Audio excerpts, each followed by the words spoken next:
आप सभी को जय मसीह की। मेरे प्रिय भाई और बहनों, आप सभी को जय मसीह की। मैं एक वचन पढ़ने जा रही हूँ।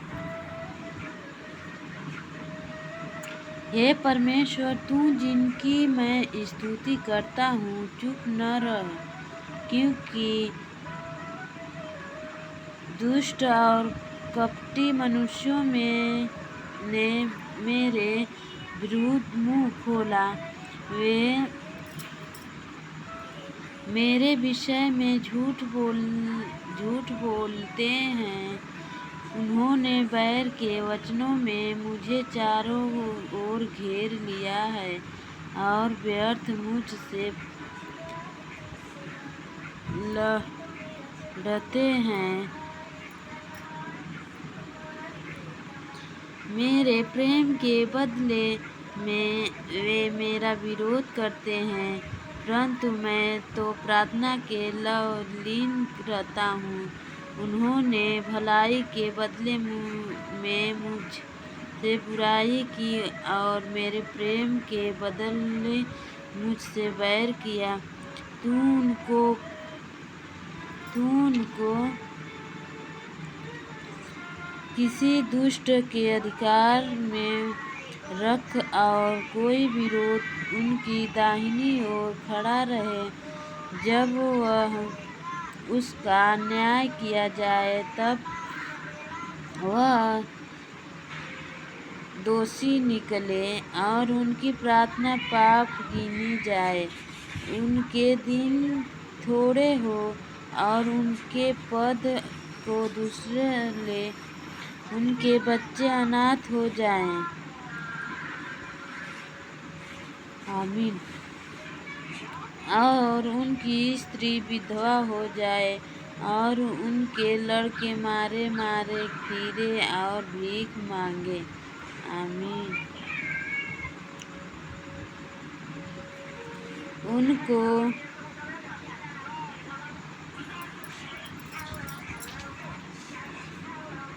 उनको अपने उजड़े हुए घर से दूर जाकर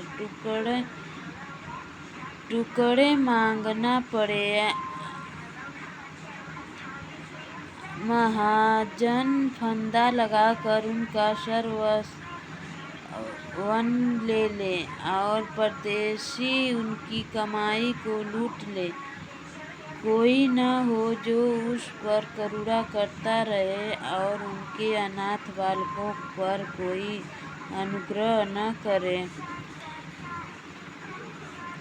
उनके वंश का नाश हो जाए, दूसरे पीढ़ी में उनका नाम मिट जाए। उनके पितरों का अधर्म यहोवा को अश्रम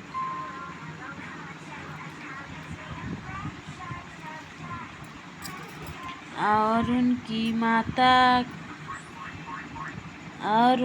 माता का पाप न मिटे। वह निरंतर यहोवा के सन्मुख रहें कि वह उनका नाम पृथ्वी पर में से मिटा डाले, क्योंकि वह दुष्ट कृपा करना भूल गया, वरना दीन और दरिद्र को सताता था और मार डालने की इच्छा से देखित मानवालों के पीछे पड़ा रहा था। वह शाप देने के प्रति रखता है और शाप उस पर आ पड़ा।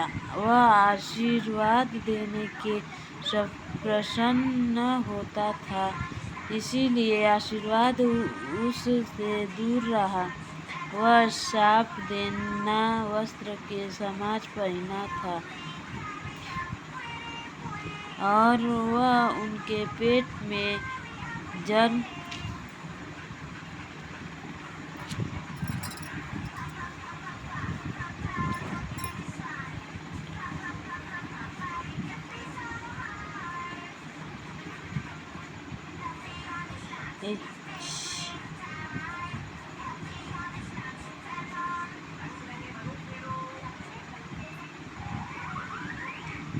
शाप देने के प्रति रखता था।